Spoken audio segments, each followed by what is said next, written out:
కొంతమంది పేషెంట్స్ తోటి కూడా మాట్లాడదాం. చలి తీవ్రత ఎట్లా ఉంది, వాళ్ళు ఎలాంటి ఇబ్బందులు ఎదుర్కొంటున్నారు, వాళ్ళు ఎక్కడి నుంచి వచ్చారో తెలుసుకుందాం. ఎట్లా ఉంది చలి, ఎట్లా ఉంది 4-5 రోజుల నుంచి? బాగుంది సార్. ఎట్లా మరి చలి నుంచి ఎందుకు వచ్చింది? ఏం చేయం బాబుకు పిడిసొస్తుంది, జ్వరంతో పిడిసొత్తే వచ్చింది. జ్వరం జల్లీలు ఎట్లా ఉన్నాయి? చలిగాలులు బాగుంది. బయటకు వచ్చేటట్టుంది? లేదు సార్. ఎట్లా ఉందండి చలి? బాగున్నాయి సార్. చలికి బయటకు వచ్చేటట్టుందా? ఎట్లా? చాలా చల్లగా ఉన్నది. ఉదయం ఎట్లా ఉంటుంది? చల్లగా ఉన్నది. బయటికి రావాలంటే ఎట్లా వస్తున్నారు? పిల్లల కోసం తప్పట్లేదు సార్. అయితే చలి తీవ్రత చాలా ఎక్కువగా ఉందని చెప్పొచ్చు. చలికి అయితే ఎవరు బయటకు వచ్చే పరిస్థితులు ఎట్లా ఉన్నాయమ్మా ఈసారి? చలి ఎట్లా ఉంది ఉదయం పూట కానీ సాయంత్రం? చలి బాగానే ఉంది సార్. చలి బాగానే బయటకు వెళ్ళేటట్లేదు. ఎట్లుంది అంటే ఉదయం పూట ఎట్లుంది వాతావరణం? ఎట్లా ఉంటుంది? చల్లగా ఉంటుంది, కూల్ లెక్క బాగానే ఉంటుంది. ఎన్ని గంటల వరకు ఎట్లా ఉంటుంది? 9-10 దాకా ఉంటుంది. ఎట్లా ఉంది చలి? ఎట్లా ఉంది? పిల్లల మీద ఎట్లా ప్రభావం చూపిస్తుంది? పిల్లలకు బాగా ఇబ్బంది అవుతుంది. చలి బాగా పెట్టడం వల్ల వాళ్ళకు తొందరగా ఫీవర్ వచ్చి వాళ్ళు బాగా సిక్ అయ్యే అవకాశం బాగుంది. మార్నింగ్ ఎట్లా ఉంటుంది? మార్నింగ్ వాతావరణం అట్లనే ఉంటుంది, ఈవినింగ్ కూడా అట్లనే ఉంటుంది. కానీ ఇంకా నైట్ టైంలో కొంచెం డే టైంలో ఓకే, కానీ నైట్ 10-11 వరకు బాగా పెడుతుంది. మార్నింగ్ వచ్చేసి 10 వరకు పెడుతుంది. బాగా ఈ చలి వల్ల పిల్లలకు బాగా సిక్ అవుతారు. అందరికీ వాంతులు, చలి పెట్టడం వల్ల జ్వరము, పిడ్స్ రావడము, ఇట్లా వాళ్ళు పేరెంట్స్ వాళ్ళు జర్నీ చేయడం, ఆ చలిలో జర్నీ చేయడం వల్ల ఇట్లా వాళ్ళకు బాగా ఎఫెక్ట్ అయ్యే అవకాశం ఉంది పిల్లలకు. ఈ టైంలో వాళ్ళు బయటికి వెళ్ళకుండా ఉంటే కొంచెం మంచిగా ఉంటుంది. పిల్లలే కాదు పెద్దలు కూడా ఎట్లా బయటకు వచ్చేటట్టు ఉందా? పెద్దవాళ్ళు కూడా వచ్చే అవకాశం లేదు, ఎందుకంటే వాళ్ళు మనం తట్టుకోలేము కదా. చిన్నపిల్లలు అనగా పెద్దవాళ్ళు అనగా తట్టుకోలేరు చలి. అందుకే వాళ్ళకు పిల్లలకు చలి బాగా పెట్టడం వల్ల ఎవరు బయటికి వెళ్ళకుండా ఉంటే కొంచెం మంచిగా ఉంటుంది. కొంచెము ఎట్లా అంటే 11 అట్లా బయటకు వెళ్ళడం వల్ల కొంచెం వాళ్ళకు మంచిగా ఉంటుంది. ఎట్లుందమ్మా చలికి అసలు బయటకు వచ్చేటట్టు ఉందా? ఎట్లా? చలి బాగుంది సార్. చలి బాగుంది. పెద్దవాళ్ళని కూడా చాలా ఇబ్బంది పడుతున్నాం సార్. ఇక కొంతమందికి హెల్త్ బాగాలేని వాళ్ళకి కూడా, ముసలికైనా హెల్త్ బాగాలేని వాళ్ళకైనా కూడా ఇబ్బంది అవుతుంది సార్.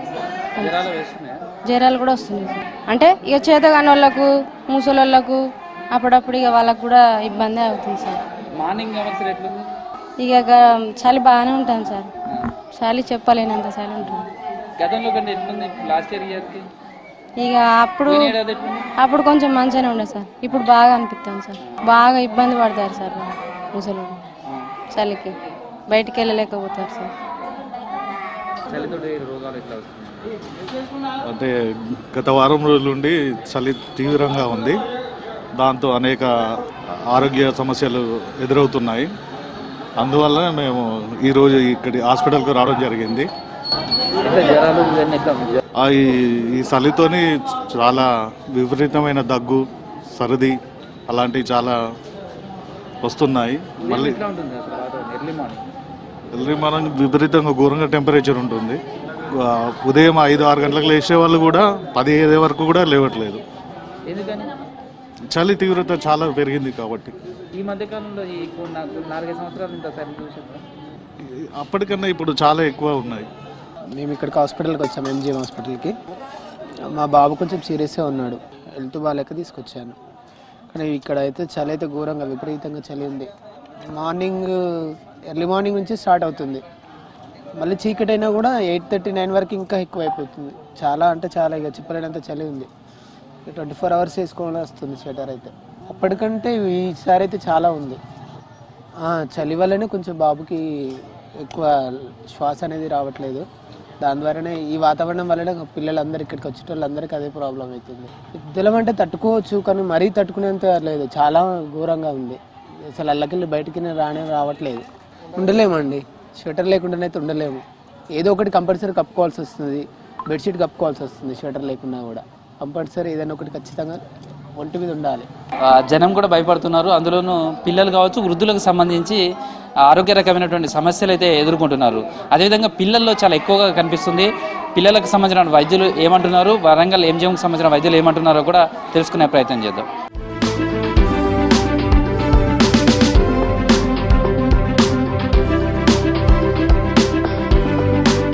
ప్రస్తుతం వరంగల్ ఎంజిఎం ఆసుపత్రికి సంబంధించి చిన్నపిల్లల వాళ్ళలో కూడా ఎక్కువ మంది చలి ఎక్కువగా ఉండడం, ఫీవర్ లాంటి వాటితోటి జలుబు, జ్వరాలు ఎక్కువగా వస్తున్నాయి. దీంతో పిల్లల్ని అయితే ఆసుపత్రికి తీసుకెళ్తున్నారు. ప్రస్తుతం డాక్టర్ ఉన్నారు, వాళ్ళతో కూడా మాట్లాడుతున్నారు. సార్, అంటే జనరల్గా చూస్తే చలికాలం, ఈసారి చలి చూస్తే చాలా తీవ్రంగా ఉంది.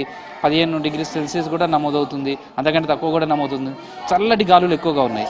పిల్లల మీద, వృద్ధుల మీద దాని ఇంపాక్ట్ ఎక్కువ ఉంటుంది. పిల్లలకు సంబంధించి ఎట్లా ఉంది సార్? పిల్లలకి చలి తీవ్రత ప్రభావం ఎక్కువ ఉంది.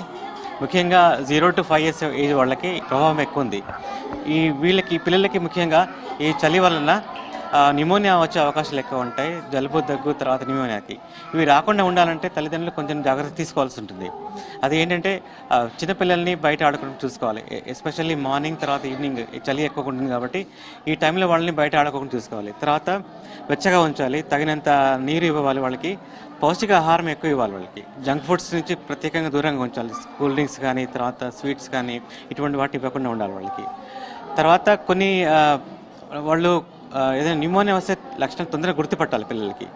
సో ఎట్లా గుర్తుపట్టారు సార్? అని నిమోనియా కావచ్చు, అది ఎట్లా ఉంది అనేది పిల్లల్లో ఎట్లా ఐడెంటిఫై చేసి హాస్పిటల్స్ కావచ్చు, డాక్టర్స్ను సంప్రదించాలి? అంటే కొన్ని డేంజర్ సైన్స్ అంటామంటే, అంటే న్యూమోనియా వస్తే హై గ్రేడ్ ఫీవర్ ఉంటుంది, అంటే జ్వరం తీవ్రత ఎక్కువ ఉంటుంది. తర్వాత వాళ్ళకి బ్రీతింగ్ చాలా ఫాస్ట్గా ఉంటుంది అన్నట్టు. తర్వాత గురక పెడుతుంటారు, మూలుగుతుంటారు పిల్లలు. ఫీవర్ ఎక్కువగా ఉండి, మూలుగుతూ ఉండి, బ్రీతింగ్ ఫాస్ట్గా ఉంటే వెంటనే హాస్పిటల్ తీసుకొచ్చి డాక్టర్ని సంప్రదించమని సలహా ఇస్తున్నాను నేను. అయితే గత 4-5 రోజులుగా చూస్తే సార్, తేమ శాతం ఎక్కువగా ఉంటుంది. తర్వాత చల్లటి గాలులు వీస్తున్నాయి. ఉదయం పూట అయితే పెద్దవాళ్ళు కూడా బయటికి రాలేని పరిస్థితి ఉంటుంది. ఉదయం 9-10 గంటల వరకు కూడా అట్లాంటి వాతావరణం ఉంది. సేమ్ టైం ఈవినింగ్ అయ్యేసరికి కూడా 6 నుంచి అట్లాంటి పరిస్థితులు ఉన్నాయి. ఈ పీరియడ్లలో, ఈ టైంలో పిల్లలు ఎలాంటి జాగ్రత్తలు తీసుకోవాలి? ఇట్లాంటి చల్లటి గాలికి సంబంధించినటువంటి ప్రయాణం చేయడం, ఇప్పుడు ఫెస్టివల్స్ కూడా ఎక్కువగా ఉన్నాయి. క్రిస్మస్ ఉంది, ఆ తర్వాత జాతరలు ఉన్నాయి, ఇవన్నీ ఉన్నాయి. ప్రయాణాలు కూడా ఎక్కువగా చేస్తుంటారు. ఈ ప్రయాణాలు చేయడం వల్ల కానీ చల్లటి గాలులలో ఎలాంటి ప్రభావం చూపించే అవకాశం? ముఖ్యంగా అందరూ కూడా మాస్కులు ధరించాలి. తర్వాత చిన్నపిల్లలు టైం ప్రకారంగా వ్యాక్సిన్స్ తీసుకోవాలి. ఎస్పెషల్లీ ఈ చలికాలం లోపల ఫ్లూ అనేది ఎక్కువ వస్తుంటుంది. సో ఫ్లూ వ్యాక్సిన్ తీసుకుంటే కొంతవరకు మనకు ప్రొటెక్షన్ ఉంటుంది వాళ్ళకు. తర్వాత ఇంకొక వ్యాధి ఏంటంటే ఆస్తమా అనేది ఎక్కువ అవకాశాలు ఎక్కువ ఉంటుంది అన్నట్టు. ఎవరికైతే ఆస్తమా లక్షణాలు ఇంతమంది వచ్చిన ఉన్నారో డాక్టర్ని సంప్రదించి కొన్ని మందులు వాళ్ళు కంటిన్యూ చేస్తే ఈ ఆస్తమా ఎక్కువ కాకుండా చూసుకోవచ్చు వాళ్ళని.